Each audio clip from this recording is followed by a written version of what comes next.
Kumekuwa na dhana kwa baadhi wafugaji wa kuku chotara aina ya Saso ama chotara wengine kwamba hao kuku hawaponi mafua makali, magonjwa ya mafua yamekuwa yakiwasumbua sana. Je, kauli hii au uzoefu huu kwa baadhi ya wafugaji ni kweli? Kuku nao waona ni kuku chotara aina ya Saso.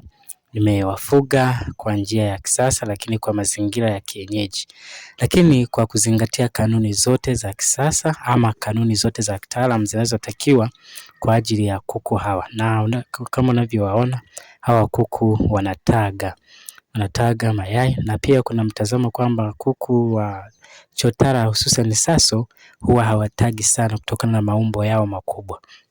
Lakini pia dhana hii si sahihi, inategemeana na matunzo yako, chakula unachowalisha pamoja na mazingira.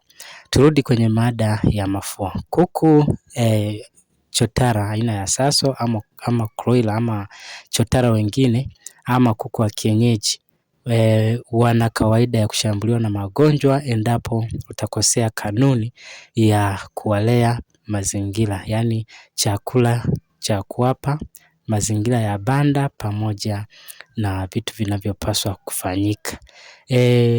Kuku hawa chotara hususan Saso kwa kweli ni kweli kwamba ni wepesi sana kushambuliwa na mafua ama magonjwa ya mfumo wa hewa, na unaweza ukashangaa umetumia kila dawa na wasipone. Hii inatokana na wewe mwenyewe jinsi ulivyowafuga na mazingira yako. Wafugaji wengi wanakosea mambo yafuatayo, ndio maana mafua ama magonjwa ya mfumo wa hewa yanakuwa yanawasumbua. Cha kwanza kabisa ni muundo wa banda.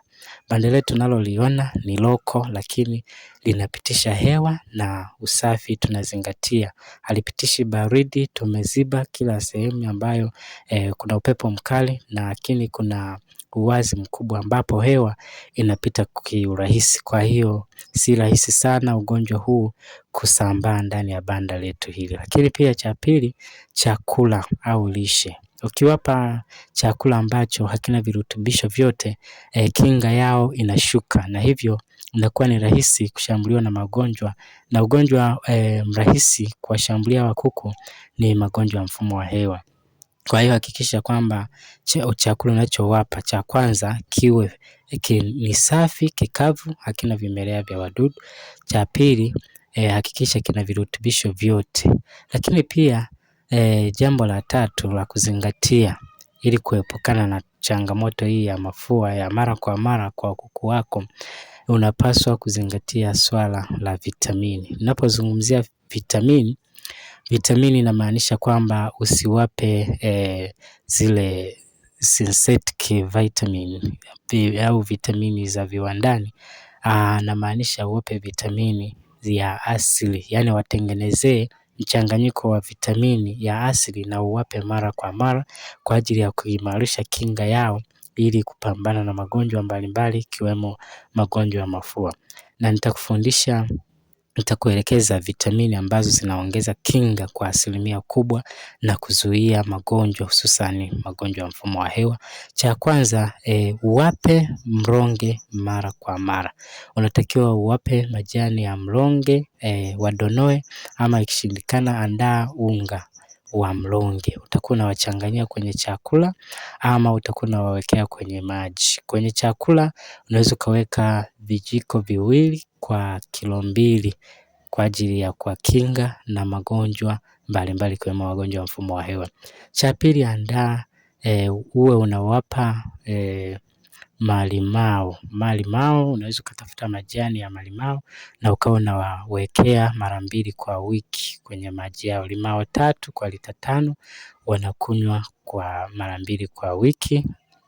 Hiyo inasaidia kuongeza kinga. Lakini pia tafuta mwarobaini, utwange, unakuwa unawawekea kwenye maji wanakunywa. Lakini pia unaweza ukatafuta majani ya mwembe pamoja na majani ya mpapai kwa ajili ya kuwakinga, kuongeza kinga na kuwaepusha na magonjwa ya miharu ambayo yanaambatana na magonjwa ya mfumo wa hewa. Lakini pia baada ya hapo, kosa jingine ambalo wafugaji wanalifanya ni kuwapa antibiotiki hawa kuku mara kwa mara. Kuku ukiona anaumwa mafua, umekimbia kununua dawa, umempa dozi imeisha hajapona, unabadilisha dawa. Hilo ni kosa. Unapaswa kutumia mpangilio wa dawa za madukani. Ukiona kuku wanaumwa, hakikisha unajua wanaumwa nini na uwape dozi kwa kufuata utaratibu maalum wa kitaalamu.